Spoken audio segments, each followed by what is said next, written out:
हमारे माननीय प्रदेश अध्यक्ष मोहनलाल कौशिक जी, उनके साथ कालका से विधायिका श्रीमती शक्ति रानी शर्मा जी और हमारे ज्ञानचंद गुप्ता जी जो पूर्व में हरियाणा विधानसभा के अध्यक्ष रहे हैं, वो बैठे हैं। और हमारे साथ में हमारे युवा जिलाध्यक्ष पंचकुला के अजय मित्तल जी उपस्थित हैं।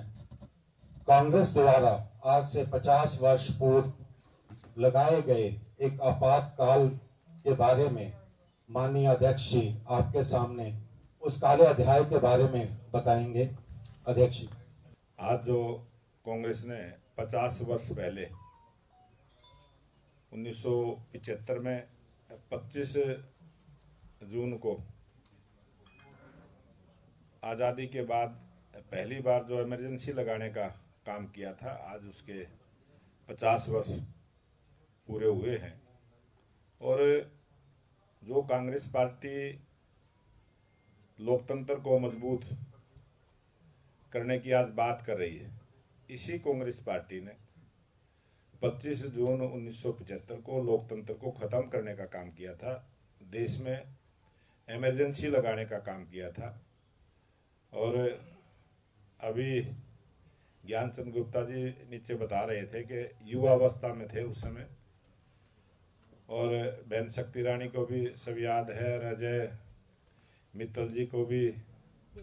अभी हम चर्चा कर रहे थे, इनके पिताजी जेल में भी गए, और उस समय बहुत सारे लोगों को 25 जून को रात को इमरजेंसी लगाने के बाद उस समय की प्रधानमंत्री इंदिरा गांधी जी ने बहुत सारे राजनेताओं को, बहुत सारी पार्टी के नेताओं को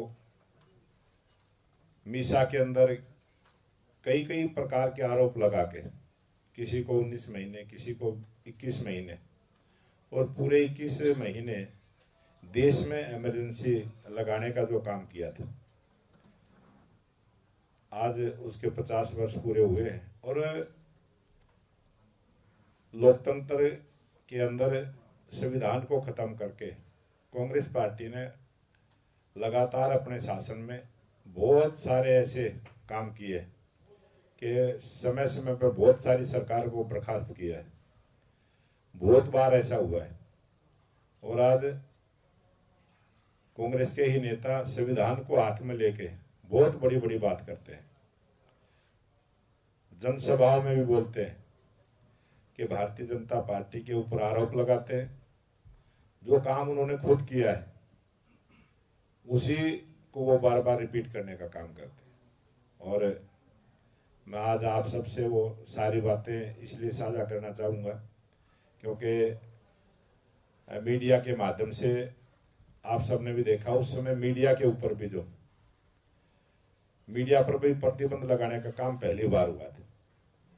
जहां लोकतंत्र को खत्म करने का काम किया था, वहां प्रेस की आजादी को भी खत्म करने का काम किया था, प्रेस पर भी प्रतिबंध लगाने का काम किया था। और कांग्रेस पार्टी ने बहुत सारे ऐसे काम किए हैं जो विस्तार से मैं चर्चा करूंगा, तो उसके बहुत सारे पॉइंट हैं।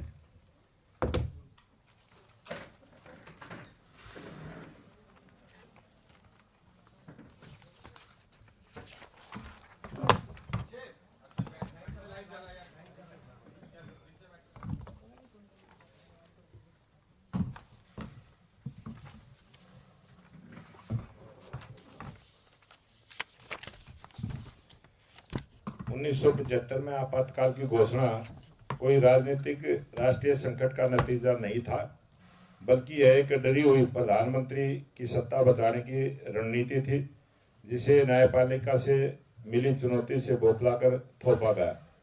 इंदिरा गांधी ने आंतरिक अशांति की आड़ लेकर अनुच्छेद 352 का दुरुपयोग किया, जबकि न उस समय कोई युद्ध की स्थिति थी, न विद्रोह और न ही कोई बाहरी आक्रमण हुआ। यह सिर्फ इलाहाबाद उच्च न्यायालय द्वारा इंदिरा गांधी की चुनावी सदस्यता रद्द करने के निर्णय को निष्क्रिय करने और अपनी कुर्सी को बचाने की जीत थी। जिस संविधान की शपथ लेकर इंदिरा गांधी प्रधानमंत्री बनी थी, उसी संविधान की आत्मा को कुचलते हुए उन्होंने लोकतंत्र को एक झटके में तानाशाही में बदल दिया और चुनाव में दोषी ठहराए जाने के बाद नैतिकता से इस्तीफा देने के बजाय पूरी व्यवस्था को ही कठपुतली बनाकर रखने का षड्यंत्र रच दिया। कांग्रेस सरकार ने कार्यपालिका, विधायिका और न्यायपालिका सहित लोकतंत्र के तीनों स्तंभों को बंधक बनाकर सत्ता के आगे घुटने टेकने पर मजबूर कर दिया था।